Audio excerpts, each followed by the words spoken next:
वीर्यं करवावहै तेजस्विनावधीतमस्तु मा विद्विषावहै। शान्ति शान्तिः। हरिः ओम्। श्री गुरुभ्यो नमः। हरिः ओम्. தெரிகிறது. நண்பர் என்ற பெயரில் உதிரும் புன்னங்களுக்கும் உணராத மற்றவர்களுக்கும் உணர்த்த ஒரு தருணம் எங்களுக்கு வாய்த்ததற்கு இயற்கையை வணங்கிவிட்டு தொடங்குகிறோம் இந்நிகழ்ச்சியை.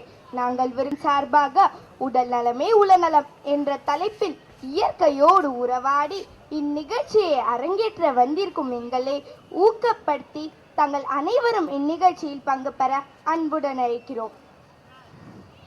காலையில சுறுசுறுப்பா இருக்காம இப்படி தூங்கிட்டே இருக்கியே, எழுந்துரு எழுந்துரு. போங்க பாட்டி, 8 மணிக்கு காலங்காத்தாலே எழுப்புறீங்க. இப்போ தூங்காம எப்போதான் தூங்குறது? உங்களை மாதிரி முழிச்சுக்கிட்டே இருக்க முடியாது. என்னம்மா இப்படி பண்றியாமா?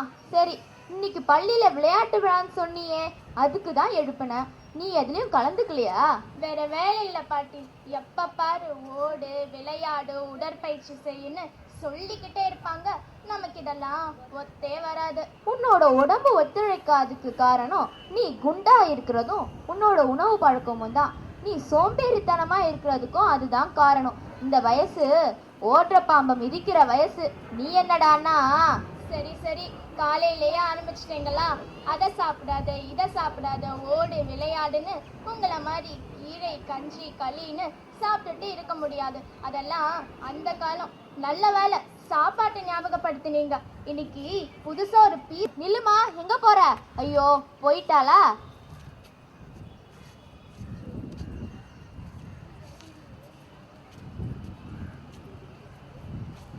பாட்டி பாட்டி, பீஸா நல்லா இருக்கு பாட்டி, வேணுமா?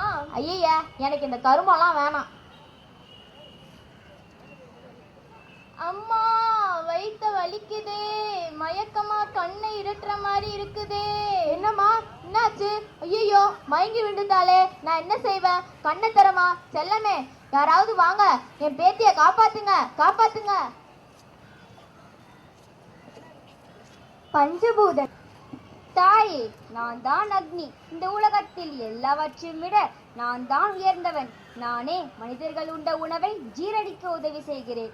நான் தான் பெரியவன் என்று மற்ற 4 வரை ஒப்புக்கொள்ள சொல்லுங்கள். நான் சிறுமியை காப்பாற்றுகிறேன். தாயே, நான் தான் வாயு. இது என்ன பெரிய வேலை? நான் தான் இவள் வாழ காற்றை தருகிறேன். இவர் வாழ்நாள் முழுமைக்கும் நான் தான் காரணம். ஆதலால் நான் தான் பெரியவன் என்று இவர்களை ஏற்க சொல்லுங்கள். நான் இவளை உயிர்த்தெழ செய்கிறேன். தாயே, நான் வருணன். இவ்வுலகம் வளமுடன் செழிக்க நான் இல்லாமல் எதுவும் கிடையாது. மனித உடலில் 70% நீர்தான் உள்ளது. உணவில் சுவையையும் இரத்தத்தை சுத்திகரிக்கும் வேலையையும் நான் தான் செய்கிறேன். அவ்வளவு ஏன், இந்த உலகமே என்னால் சூழப்பட்டதுதானே. ஆதலால் என்னை ஏற்கச் சொல்லுங்கள் முதல்வன் என்று. போதும் உங்கள் பிதற்றல். எல்லா செயல்களுக்கும் என்னிடமிருந்தே கட்டளை பிறக்கும். நான் சற்று தளர்ந்தால் எந்த செயலும் நடக்காது. நானே உங்கள் அனைவரையும் இயக்குபவன். என்னுள்ளிருந்தே இயக்கம் தொடங்கும். ஆதலால் நானே ஆதாரம். இது என்ன விந்தை? ஏன் இவ்வாறு போட்டியிடுகிறீர்கள்? யாருக்குமே தோன்றவில்லையா? உங்களை எல்லாம் தாங்கும் சக்தி நான் என்று உணவு, உறைவிடம் அனைத்தையும் கொடுக்க வல்ல ஆற்றல் உடையவன் நான். நான் உங்களை தாங்கவில்லை எனில் உங்கள் இயக்கம் ஏது? ஆதலால் இனி யார் பெரியவன் என்ற பேச்சுக்கே இடமில்லை. போதும் போதும், உங்கள் என்பதனை மறந்தீர்களோ? பஞ்சபூதங்களின் சுழற்சி இல்லை என்றால் உலகம் ஏது? மனிதன் இயங்குவதுதான் எவ்வாறு? சிந்தியுங்கள். மனிதன் தன் கடமையையும் உடலின் மேல் அக்கறையும் இல்லாமல் இருக்கலாம். ஆனால் அம்மனிதர்களுக்கு நாம் தான் அவற்றை கற்பிக்க வேண்டும். நீங்கள் இவ்வாறு சண்டையிட்டால் இச்சிறுமியை காப்பாற்றுவது யார்? சுயநலமாய் சிந்திக்காதீர்கள். இயற்கையை பற்றியும் இயற்கையால் கிடைக்கும் உணவுப் பொருட்களையும் மூலிகைகள் பற்றியும் இவர்களுக்கு அறிவுறுத்துவது யார்? உணவே மருந்து என்பதனை மறந்து மனிதன் தன் ஆயுளையும் குறைத்துக் கொள்கிறார். அதற்கு சரியான உதாரணம் இச்சிறுமி. இம்முதியவளை பாருங்கள். இவன்பதை நன்கு உணர்ந்து ஒன்று கூடி இச்சிறுமியை காப்பாற்றுங்கள். இச்சிறுமியின் மூலம் இயற்கையின் மூலம் பெறப்படும் உணவுகளை உண்டு நீண்ட ஆயுளோடு தமிழ் மகள் கூறியவாறு ஔடகத்தை குறைத்து ஆயுளை பெருக்கச் செய்யுங்கள்.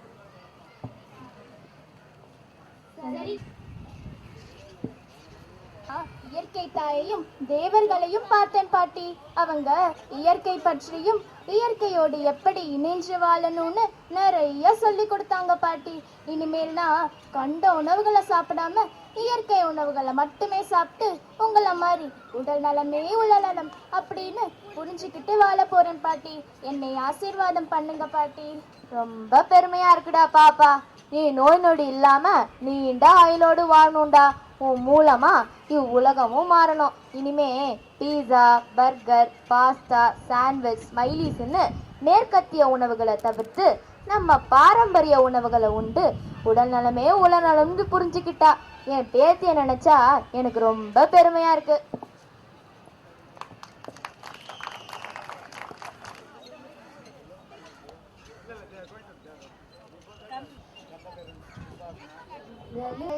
உலகில் இன்பம் உடையவரிடமெங்கும் சுகமும் உண்டு, நீ அதனை நித்தம் நித்தம் பேணுவையே நீண்ட ஆயுள் பயனோடி போவானே. தூய காற்றும் நன்னீரும் சுண்ட பசித்த பின்னுணவும் நோயை ஓட்டி விடுமப்பா. 100 வயது தருமப்பா, 100 வயது தருமப்பா, 100 வயது தருமப்பா. பள்ளியிலிருந்து உடல் நலமே உளநலம் என்ற தலைப்போடு தொடர்புடைய யோகாவை பற்றியும் அதனால் குணமாகும் நோய்களை பற்றியும் உடலை பேணுவதால் உள்ளத்தையும் மகிழ்வாக வைத்துக் கொண்டு வளமாக வாழ முடியும் என்று கூறி எனது உரையை தனங்கள் காலங்களை கடந்து நின்று நமது உடலுக்கு நல்லது செய்யும் ஒரு அறிவியல் முறை. எல்லா நோய்களுக்கும் துன்பங்களுக்கும் நமது கண்மமும் பிறப்பும் பிசாசும் சாபங்களும் தான் காரணம் என உலகின் பெருவாரியான கூட்டங்கள் வெகு காலம் சொல்லி ஆதிக்கம் செய்து கொண்டிருந்த போது உன் உடல் நலத்திற்கு உன் உடலில் நடைபெறும் உணவால், செயலால், எண்ணத்தால் ஏற்படுத்தும் மாற்றங்கள் தான் காரணம். யோகாவின் வீச்சு பரந்துபட்டது. யோகா, ஆசனம், பிராணாயாமம் மூளையின் ஆழ்மன ஓட்ட வேகத்தை அமைதிப்படுத்தி மூளையின் செயல்திறனை இன்னும் மேம்படுத்துகிறது என பல நவீன ஆய்வுகள் நடத்தி உலகேற்கும் தரங்கள் பெற்றுள்ளனர். யோகம் என்ற சமஸ்கிருத சொல்லுக்கு பல அர்த்தங்கள் உள்ளன. யோகம் என்ற அன்றாட வாழ்வை யோக சூத்திரத்தில் பகுத்தருளியுள்ளார். இதில் கூறப்படும் வாழ்முறைக்கு அஷ்டாங்க யோகம் என்பர். 8 படிகளுடைய வாழ்முறையில் 1வது படியே ஆசனம். ஐன்ஸ்டைனின் சார்பியல் தத்துவமும் ராமானுஜின் எண்கணித சூத்திரங்களும் ஆழ்நிலை மனிதனின் அல்பா நிலையில் தான் கண்டறியப்பட்டது என பல யோக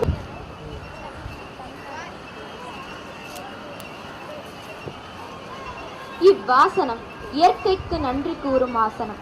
இது 12 அடிகளை உள்ளடக்கியது.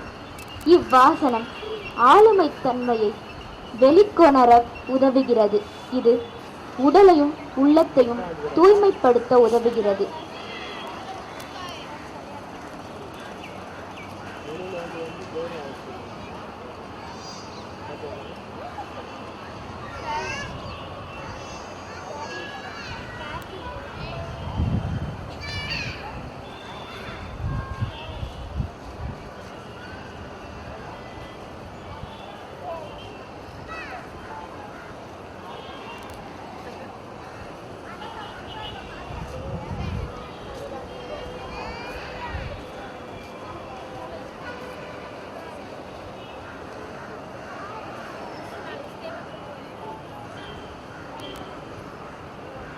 பக்ஷிமுத்தாசனம்.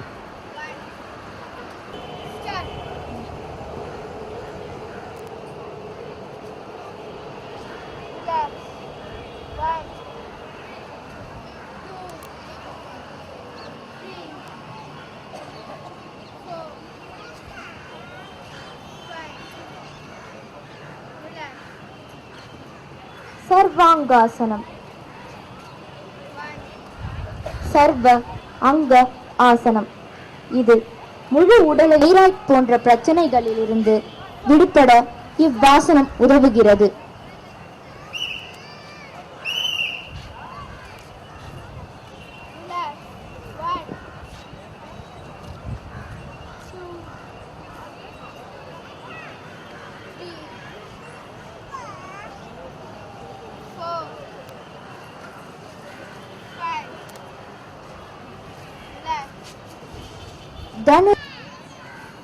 தனுர் என்றால் வில். வீட்டில் வளைபவரின் பிணிகள் யாவும் மறையும். வயிறு சம்பந்தப்பட்ட வியாதிகளிலிருந்து விடுபட சிறந்த ஆசனமாகும்.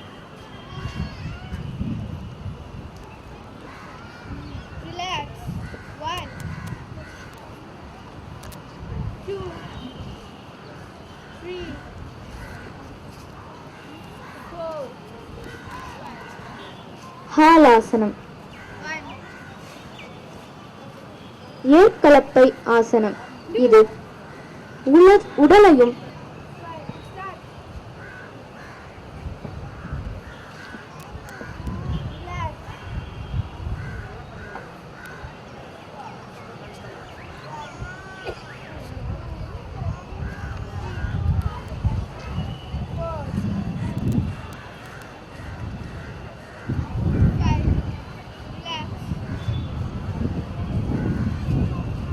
யோகமுத்ராசனம். போகம் போக்க யோகம் செய். உடம்பில் உள்ள சோம்பேறித்தனத்தை போக்கி மனதிற்கு புத்துணர்ச்சியை தரும் ஆசனமாகும்.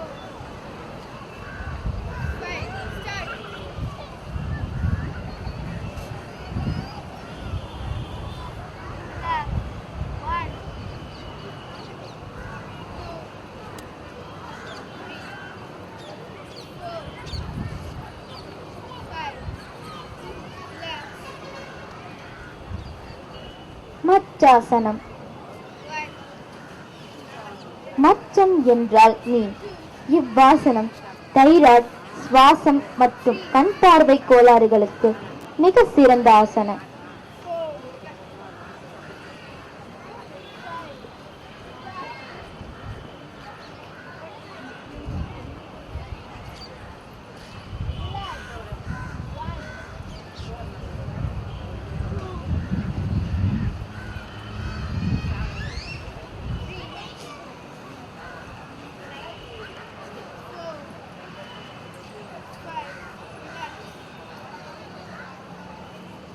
பாதஹஸ்தாசனம்.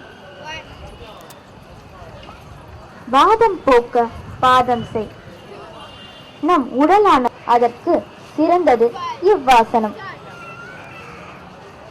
வாதம் அதிகமானால் வாய்ப்பிடிப்பு ஏற்படும்.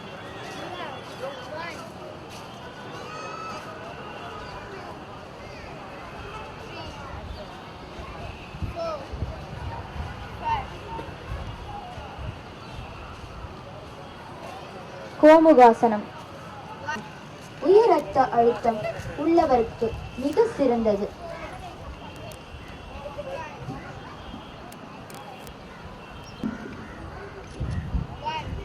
புஜபலம் நாடும் ஆசனம். தோள்பட்டை, கண், இடுப்பு, முதுகெலும்பு ஆகியவற்றை பலப்படுத்துகிறது.